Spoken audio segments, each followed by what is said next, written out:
Welcome to Flashback, a recap of stories that made headlines during the week. On Monday, the Director General of the World Trade Organization, Dr. Ngozi Okonjo-Iweala, pledged the support of the World Trade Organization to help Nigeria with capacity building and entrepreneurial products in order to diversify from oil. Mrs. Okonjo-Iweala made this known during a visit to the Ministry of Foreign Affairs in Abuja as part of a 4-day working visit to the country. She said the WTO will work with other international organizations to help Nigeria solve deficits as it affects infrastructure. Well, on Tuesday, the United Nations expressed worry about the incessant attacks and kidnapping of school children in parts of the country. This is as the agency seeks $1 billion to fund 214 projects that will help address the plight of vulnerable people, especially children and women in the Northeast. Well, that same day, the House of Representatives moved to give legal backing to the desire of the Parliament at federal and state levels to invite the President or governors on matters of national interest. It also waded into the dispute between banks and telecommunication operators over a $42 billion debt. We have details on this report. The controversy generated by the invitation extended to President Muhammadu Buhari by the House in the wake of rising insecurity across the country in December 2020 is still fresh in the minds of many. While the leadership of the House was optimistic the President will honor that invitation, Nigeria's Justice Minister Abubakar Malami came out with just days to the event. He insisted the National Assembly lacked the powers to summon or invite the President. The Federal Executive Council approved $1.5 billion for the rehabilitation of the largest refining company in the country. That's the Port Harcourt refinery.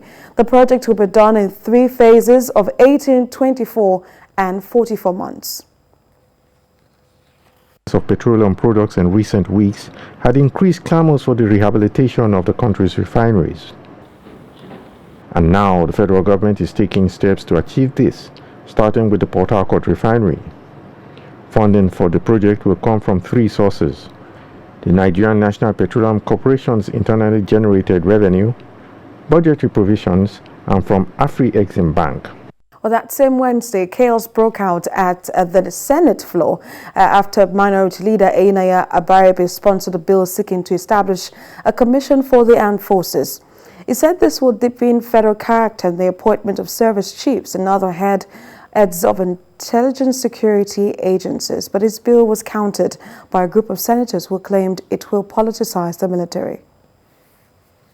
It's good on the paper. It's good to create a disunity in the operation of the armed forces.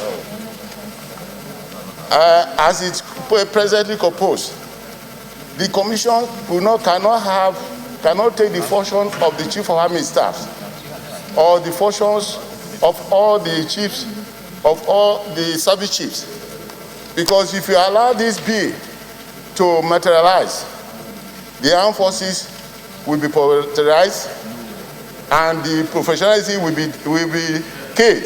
Well, Thursday came with an indictment on states by the Inspector General of Police, Mohammed Adamu, who claimed that governors were not cooperating enough in combating insecurity. The IGP made the accusation at the first quarter meeting of the Secretary to the Government of the Federation with Secretary of State Governments in Abuja. Security, which was initially limited to a few states in Nigeria, has gradually spread across the country. It has created a climate of uncertainty and challenged the ability of those in authority to provide a friendly atmosphere for its citizens to go about their everyday normal businesses. This first quarter meeting of the Secretary to the Government of the Federation with Secretary of State Governments had most participants joining in virtually. It centered around preferring solutions to the insecurity in the country. The Inspector General of Police, who was also part of the meeting, is not happy with the level of cooperation that have been given his institution by states towards tackling this menace. Well, that same day, President Muhammadu Buhari presided over the virtual launch of an $890 million grant to support Nigeria's fight against HIV/AIDS, tuberculosis and malaria. The grant provided by Global Fund is to cover the period between 2021 and 2023.